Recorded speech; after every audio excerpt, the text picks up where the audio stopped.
Hmm. Oh, yes, honey. I totally know this one. This is very basic stuff you learn in school. So, like, rich countries can be models for poor countries to improve their economies, develop industries, and increase income.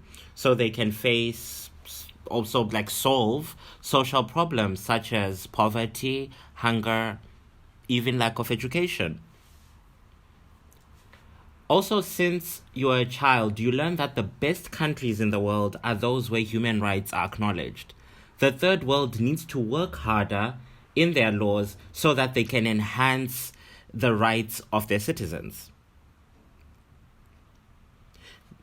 In most places, these are also times where women have the same opportunities and rights as men.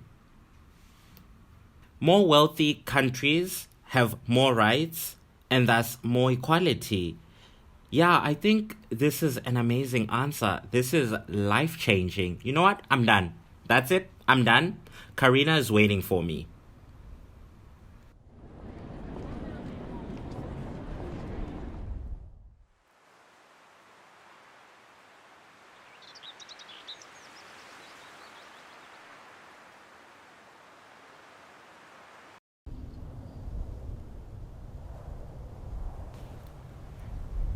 So, has it ever happened to you that you can't stop thinking about something that happened to you during the day?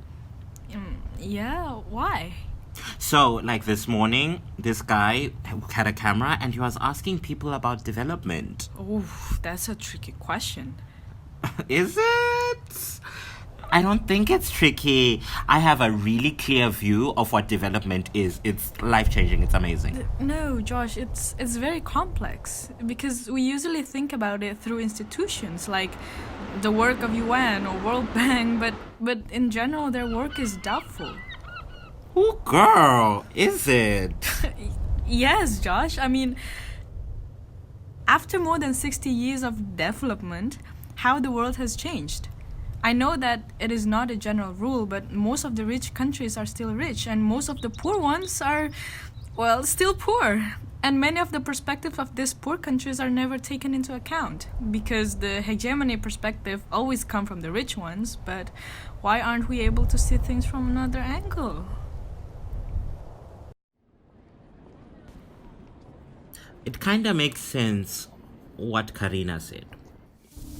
These well known institutions sometimes have a simple view of development.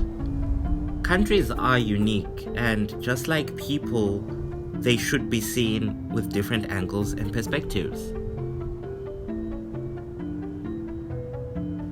People assume things about her because she's a woman,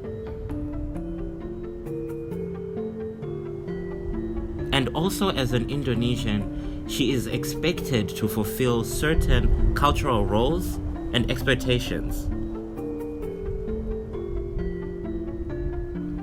Because of her hijab and gender expression, I see why many assumptions and stereotypes about her can be drawn. Karina is not just one thing.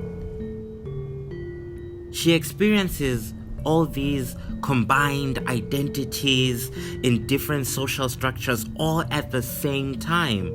Like Karina, I sort of see myself as a collective trying to make sense of the world.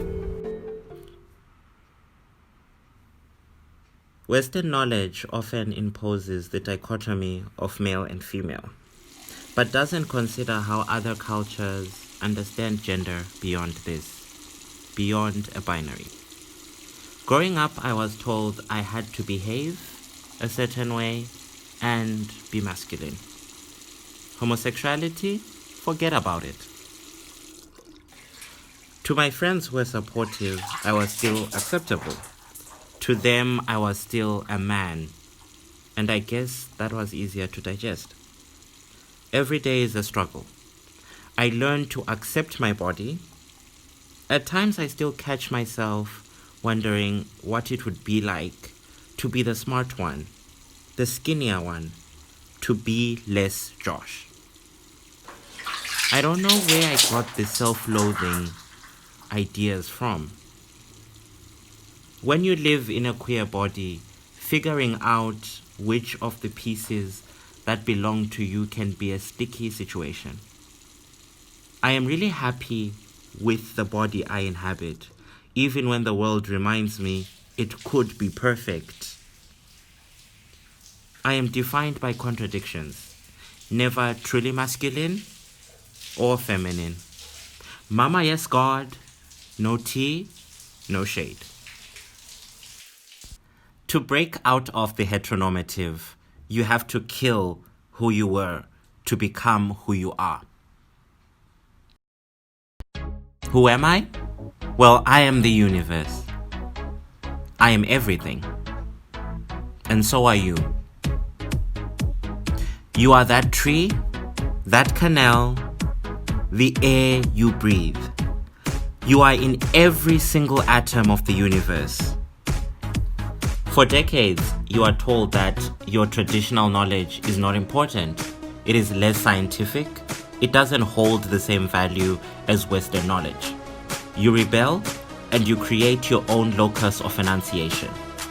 My story is not so unique. It's not like I don't want to see aspects of it exactly as they happened.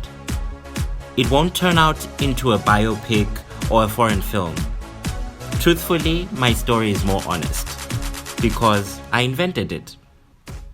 Epistemic justice is required in the ideation of development. Why do we have to design our everyday thoughts, policies, actions based on growth dictated by the global north, when it doesn't seem to be helping marginalized people at all? Instead, economic growth happens with the expanse of other people. Something can be done to shift this paradigm of growth. Ubuntu instead of private accumulation. Community ownership instead of private ownership. Corporations instead of competition. Degrowth instead of economic growth.